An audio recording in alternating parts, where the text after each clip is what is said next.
What is up, guys? Bonjour, this is Julien, the French winemaking guy who makes wine videos here on YouTube. Yes, wine videos, and we are looking at how to pronounce with the typical French pronunciation, how to pronounce correctly the name of one of the most famous of all estates and chateaux and wineries in the Saint-Julien appellation.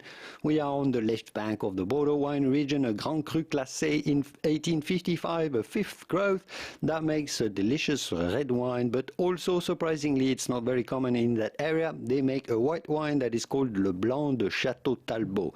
So how do you go about pronouncing this correctly? Do not pronounce the T at the end of Talbot. It is silent in French. So do not say Château Talbot, but rather Château Talbot. Château Talbot. If you like to learn more about the 1855 classification of the wines from Bordeaux, here is a video explaining everything in detail, everything that you need to know about it, as well as many other videos about Bordeaux wines in general. Everything you'll find on this channel, everything about wine. I'll leave you to it, and I will see you soon in the wonderful world of vino. Au revoir.